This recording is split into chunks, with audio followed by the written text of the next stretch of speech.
Hello friends, class study में आप सभी का स्वागत है। और आज हमने जो टॉपिक अपना लिया हुआ है वो हमारा भिन्न से रिलेटेड है और उसी से जुड़ता हुआ कुछ टॉपिक है परिमेय संख्याएं, जिनको अपन आज समझने का प्रयास करेंगे। सबसे पहले हम भिन्न की बात करते हैं, तो भिन्न की अवधारणा को समझने के लिए हम छोटा सा एग्जाम्पल लेते हैं। देखिए, हमारे दैनिक जीवन में हम बहुत सारे उदाहरण ले सकते हैं। जैसे कि एक फल का उदाहरण लेते हैं। एक फल जब आप लेते हैं तो उसको आप काउंट कर सकते हैं कि भाई यदि हम एक सेव ले रहे हैं तो वो कितना है, उसकी संख्या कितनी है, उसको हम व्यक्त कर सकते हैं। जैसे कि एक, दो ले रहे हैं तो दो कर सकते हैं, तीन ले रहे हैं तीन कर सकते हैं। परंतु यदि एक ही फल को आपको दो, तीन, चार जितने भी व्यक्ति हैं उनमें यदि डिस्ट्रीब्यूट करना है, तब आप क्या करेंगे? तब आप यही करेंगे ना कि इस एक फल के चार, यदि चार लोगों को बांटना है तो चार टुकड़े बनाएंगे। अब एक फल के चार टुकड़े कर रहे हैं आप, तो इसका मतलब ये नहीं है कि एक फल चार हो जा रहा है। ठीक है, एक फल चार नहीं हो रहा, एक फल के चार टुकड़े कर रहे हैं, इसलिए आप इसमें कितने का भाग कर रहे हैं? चार का। अब आप देखिए, इसमें ऊपर संख्या लिखी हुई है, नीचे संख्या लिखी हुई है। जब इस तरह से संख्याएं आपको देखने को मिलती हैं तो आप इन्हें कहते हैं भिन्न। क्या कहते हैं? भिन्न।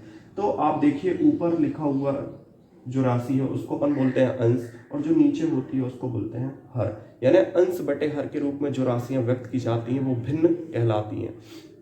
अब इनमें भी कुछ प्रकार होते हैं। जनरली हम उचित भिन्न, सरल भिन्न, मिश्र भिन्न, इस तरह की भिन्नों का इस्तेमाल देखते हैं कि जो इसका प्रयोग है वो हमारी टेक्स्ट बुक में किया जाता है। तो अभी हम फिलहाल ये जानते हैं कि भिन्न जो होती है वो अंश बटे हर के रूप में व्यक्त की जाती है। जो ऊपर की राशि होती है वो अंश कहलाती है और नीचे की राशि हर कहलाती है। इसमें 6 या 7th में उचित भिन्न है, तो थोड़ा सा इसको देख लेते हैं। उचित भिन्न क्या कहलाती है? उचित भिन्न में आपको ये ध्यान रखना है कि आपका जो हर है वो सदैव अंश से बड़ा होगा। आपका जो हर है, जैसे ये लिखा हुआ है हर चार, और ये हमारा अंश, इससे हमेशा बड़ा होगा। ठीक है। और एक और होती है भिन्न, मिश्र भिन्न। इसको भी आपने सुना होगा। मिश्र भिन्न जो होती है वो मिश्रित रूप में दी हुई होती है। जैसे मैं लिख रहा हूं 2 सही 3/4, 2 सही 3/4। यदि इस मिश्र भिन्न को हमें भिन्न में बदलना है तो हमें क्या करना पड़ेगा वो भी हम देख लेते हैं। हमें सर्वप्रथम 4 का गुणा किसमें करना है? 2 में करना है, गुणा करना है पहले। ठीक है, तो 4 दूनी 8 होता है। इसके बाद जो भी वैल्यू आएगी उसमें हमें अपने ऊपर की वैल्यू को जो अंश में दी हुई है उसको जोड़ देना है। तो क्या होता है? 4 दूनी 8, 8 में यदि हमने 3 जोड़ा तो कितना होता है? 11, और बटे में कितना? 4। ये हमारी भिन्न होगी। अब भिन्न है और यहाँ पर लिखा हुआ परिमेय संख्या। तो देखिए, परिमेय संख्या में उचित, अनुचित, सरल भिन्न, इसका कोई रिलेशन नहीं होता है।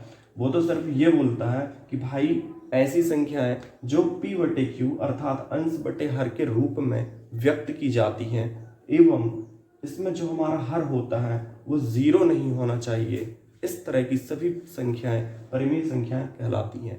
कहने का मतलब ये है कि जैसे इसने बोला उचित भिन्न के लिए हमारे पास एक कंडीशन है कि ऊपर आपका अंश छोटा हो, आपका हर बड़ा हो। लेकिन यदि हम यहाँ पर बात करें 2/3 या 3/2, तो ये भले ही उचित भिन्न है लेकिन ये भी परिमेय संख्या है। ठीक है, तो यहाँ पर इसमें डिस्ट्रीब्यूशन है भिन्नों की अलग अलग, लेकिन यहाँ पर कोई डिस्ट्रीब्यूशन नहीं है। यहाँ तो ये बोलता है कि जो भी संख्या अंश बटे हर के रूप में व्यक्त होगी वो सब की सब परिमेय संख्या कहलाएंगी, बशर्ते ये कंडीशन है कि आपका जो हर है वो शून्य नहीं होना चाहिए। तो इस तरह से हम परिमेय संख्या और भिन्न में थोड़ा सा डिफरेंस देख सकते हैं। हालांकि देखने में इनमें कुछ ज़्यादा अंतर समझ में नहीं आता है। अपन सभी प्रकार को एक ही से समझ लेते हैं कुछ, लेकिन छोटा छोटा गुणधर्म जो है हर एक अपनी अपनी परिभाषा को परिभाषित करता है और उसको कुछ डिफरेंट बनाता है किसी अन्य से।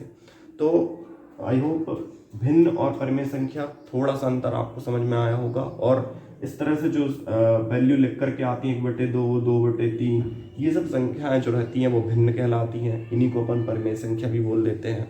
ठीक है, तो इसके बाद हम जो नेक्स्ट टॉपिक लेंगे उसमें हम इन भिन्नों की और परिमेय संख्याओं के जोड़ना, घटाना, गुणा और भाग के बारे में समस्याओं को हल करने का प्रयास करेंगे। तब तक के लिए धन्यवाद।